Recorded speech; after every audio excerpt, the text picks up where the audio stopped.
Mengusulkan calon gubernur dan calon wakil gubernur. A. Provinsi dengan jumlah penduduk yang termuat pada daftar pemilih tetap.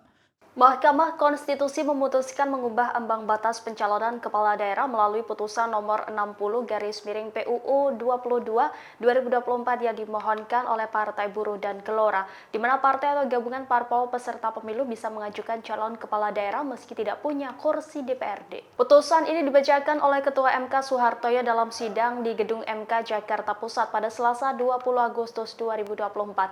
Dalam putusannya, MK menyatakan bahwa ambang batas atau threshold pencalonan kepala daerah tidak lagi sebesar 25% perolehan suara parpol atau gabungan partai hasil pileg DPRD sebelumnya atau 20% dari kursi DPRD. MK memutuskan threshold pencalonan kepala daerah dari partai politik disamakan dengan threshold pencalonan kepala daerah jalur independen atau non-partai. Hal ini sebagaimana diatur pada pasal 41 dan 42 UU Pilkada. Pencalonan Gubernur Jakarta yang sempat menuai polemik karena borong tiket oleh Koalisi Indonesia Maju kini dapat berubah.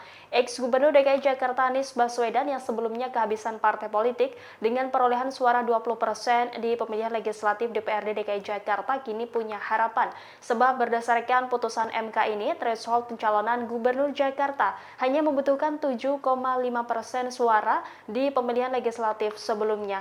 PDI Perjuangan yang juga tidak bisa mengusung siapapun karena tidak punya rekan atau memenuhi ambang batas 20%, kini bisa melaju sendirian. Adapun PDIP satu-satunya partai politik di Jakarta yang belum mendeklarasikan calon gubernur. Partai pimpinan Megawati itu memperoleh 850.174 atau 14,01% suara pada pemilihan legislatif DPRD DKI Jakarta 2024. Partai politik atau gabungan partai politik peserta pemilu dapat mendaftarkan pasangan calon jika telah memenuhi persyaratan sebagai berikut. Untuk mengusulkan calon gubernur dan calon wakil gubernur. A. Provinsi dengan jumlah penduduk yang termuat pada daftar pemilih tetap sampai dengan 2 juta jiwa. Partai politik atau gabungan partai politik peserta pemilu harus memperoleh suara sah paling sedikit 10% di provinsi tersebut. B. Provinsi dengan jumlah penduduk yang termuat pada daftar pemilih tetap lebih dari 2 juta jiwa sampai dengan 6 juta jiwa. Partai politik atau gabungan partai politik peserta pemilu harus memperoleh suara sah paling sedikit 8,5% di provinsi tersebut. C. Provinsi dengan jumlah penduduk yang termuat pada daftar pemilih tetap lebih dari 6 juta jiwa sampai dengan 12 juta jiwa. Partai politik atau gabungan partai politik peserta pemilu harus memperoleh suara sah paling sedikit 7,5% di provinsi tersebut. D. Provinsi dengan jumlah penduduk yang termuat pada daftar pemilih tetap lebih dari 12 juta jiwa. Partai politik atau gabungan partai politik peserta pemilu harus memperoleh suara sah paling sedikit 6,5% di provinsi tersebut.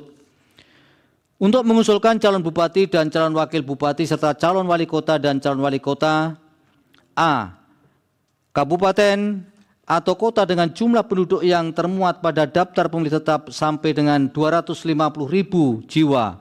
Partai politik atau gabungan partai politik peserta pemilu harus memperoleh suara sah paling sedikit 10% di kabupaten atau kota tersebut. B. Kabupaten atau kota dengan jumlah penduduk yang termuat pada daftar pemilih tetap lebih dari 250.000 jiwa. Diulang, dari 250.000 sampai dengan 500.000 jiwa. Partai politik atau gabungan partai politik peserta pemilu harus memperoleh suara sah paling sedikit 8,5% di kabupaten atau kota tersebut. C. Kabupaten atau kota dengan jumlah penduduk yang termuat pada daftar pemilih tetap lebih dari 500.000 sampai dengan 1 juta jiwa. Partai politik atau gabungan partai politik peserta pemilu harus memperoleh suara sah paling sedikit 7,5% di kabupaten atau kota tersebut. D. Kabupaten atau kota dengan jumlah penduduk yang termuat pada daftar pemilih tetap lebih dari 1 juta jiwa. Partai politik atau gabungan partai. Download Tribun X sekarang. Menghadirkan lokal menjadi Indonesia.